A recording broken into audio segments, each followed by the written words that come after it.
Hey guys, I found a couple more stories for you. This time they come from a site called YourGhostStories.com. It seems to be a site that's been around for a really long time, where you can share your scary stories, supernatural or otherwise. I like the older ones. One's from 2004, one's from 2006, and I think the third one's from 2007. Yeah, something, like I said, something nice about old ghost stories from the internet. Simpler times, I guess. But yeah, if you like what you hear, feel free to give the video a like. If you don't, feel free to dislike it. If you enjoyed the content, check that button down below to make sure you're subscribed. If it's red, just give it a little poke and that should change. But yeah, before we get into the stories, I just gotta ask, did anyone else see the new Texas Chainsaw? Yeah. I was gonna skip it.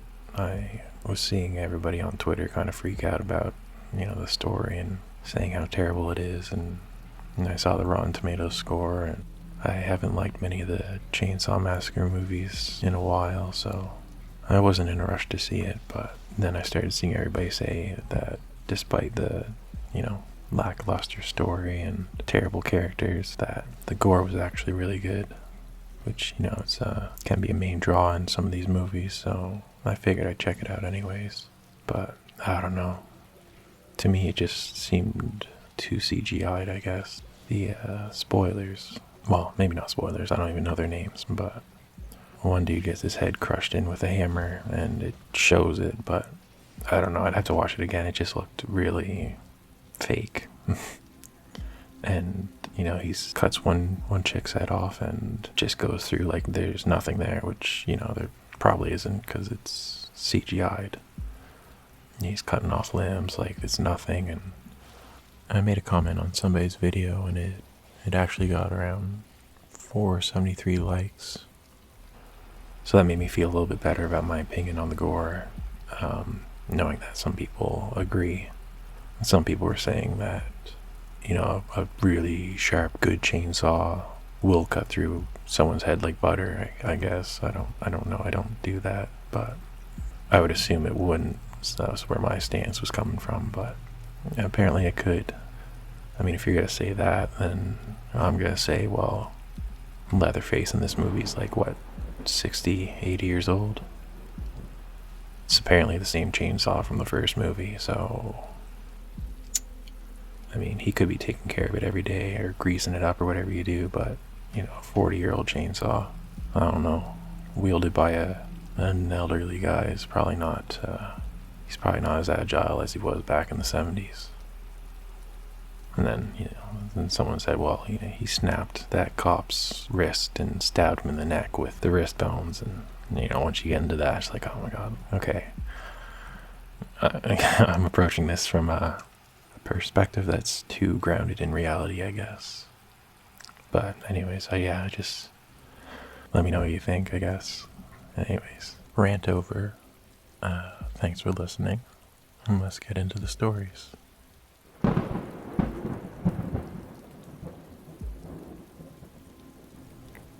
Halloween, October 31st, 2004. Me and my friends, Josh, Ryan, and Jacob, decided to go out at midnight to play with the Ouija board on an upside-down pentagram. Edgy, I know. So late that night, we all snuck out and met up at the park entrance. It was a full moon out, so we didn't need candles or anything. We just sat with the board on top of the pentagram, and in less than a second, without any of us asking anything, it spelled out, "I can see you." So as stupid as we were, we would make fun of it, calling it names, provoking it, things like that. It continued on, said, "I can see you, I can see you, I can see you." Then all of a sudden it stopped. We went kind of slow, and the Ouija board spelled out, stand up and look at me. I figured it was one of my friends messing with us, playing a joke on everyone else, so I played along. We stood up and looked around. When we did, not too far off in the distance, stood a kind of tall man in the shadows, but you could still make him out. Not like a ghost or anything. But I yelled out, "Hello, hello," but there was no answer. And then he was gone faster than I could blink my eyes. Right after that, we all started to try and apologize to the board, but it was no use. We had messed around and with something we didn't know much about. Now it was his turn. Whatever it was spelled out, "Look up. Look up." And when we did, it looked like the moon blinked out for a second, as if something had flown over our heads. We were flipping out at this point. Josh and Jacob started screaming, "What was that? What's going on?" I grabbed the Ouija board and yelled, "Let's get the hell out of here." But then something swooped down and hit a tree nearby us. When it hit, leaves and a few limbs from the tree fell down. I don't think I've ever ran as fast as that in my life. We got back to my house as fast as we could and spent the rest of the night looking up at the sky.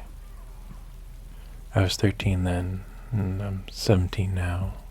That story still makes me question what was really going on that night. I know it sounds weird, but this really did happen to me and my friends. They still play around with the Ouija board, and it upsets me, honestly.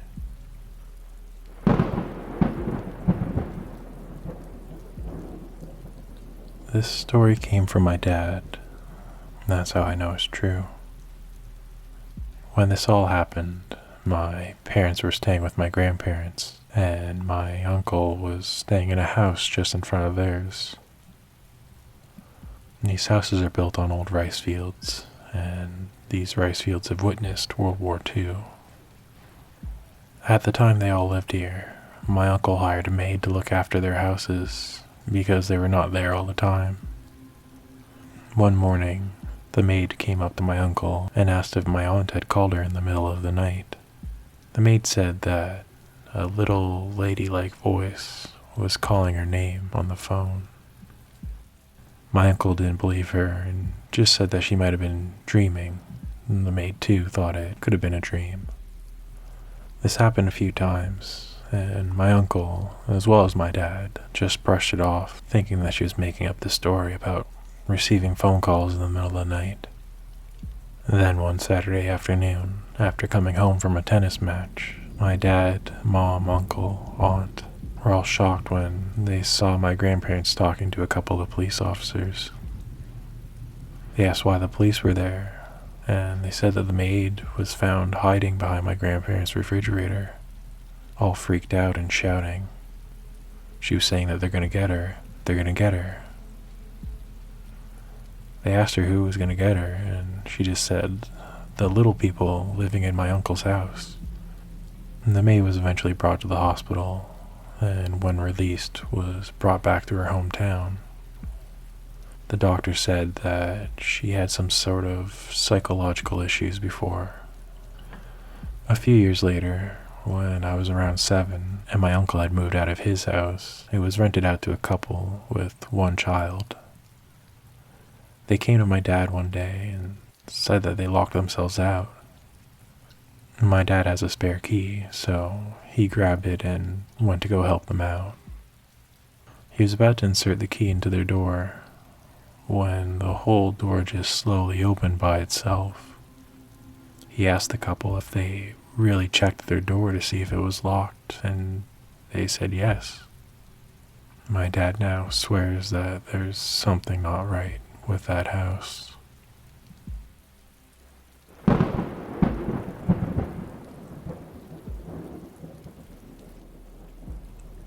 I don't know what it is exactly, but I've read a few similar stories to mine on here and thought I would share my experience. My name's Marissa, and I was in the first grade when this happened. We had a show at our school for fundraising. When it was over, our parents were supposed to come and pick us up, but my parents were late. I loved to explore as a kid, so I used this as an opportunity to see some of the parts of the school that I've never seen before. Our school being a really big campus with a lot of no student areas. Thankfully, a lot of the teachers that were around at this time were busy with the other students in the gymnasium. Unfortunately, I barely began exploring when I felt I needed to use the bathroom. So, while I was on my way, I felt this really unusual chill run down my back and a really weird feeling in the pit of my stomach. I usually get this when I'm anxious or feel like something bad's about to happen. Either way, I ignored it, thinking I was just hungry, and continued on to the bathroom. When I entered, I heard someone flushing the toilet. I thought this was a little odd, since it was after hours at school and nobody was really around. But then I thought, oh, it might just be one of the staff members, teacher, or the custodian. So I went to one of the toilets, and when I came out, the flushing continued. I washed my hands, got some paper towel, and heard another flush. By this time it would have been 5 or 6 continuous flushes. So, out of curiosity, I knocked on the stall door. When nobody answered, I gave the door a little push. What I saw freaked me out. I felt nailed to the floor, paralyzed with fear. It was a girl, about my age, and in a school uniform, just flushing the toilet. She turned around and looked at me. I tried to say something, but I was terrified and embarrassed all at the same time for having opened this door on someone. Before I could get any words out, though, she vanished. It was like I blinked and she was just gone, as if she was never there. I didn't stick around to find out what was going on. I slammed the door and just ran out, terrified. I stood there for a while outside the bathroom, in the hallway, just lost in thought. And then I heard the flushing again. Before I even knew what was going on, I heard my mom calling out to me. I was relieved to see her, but I still wonder, who was that girl?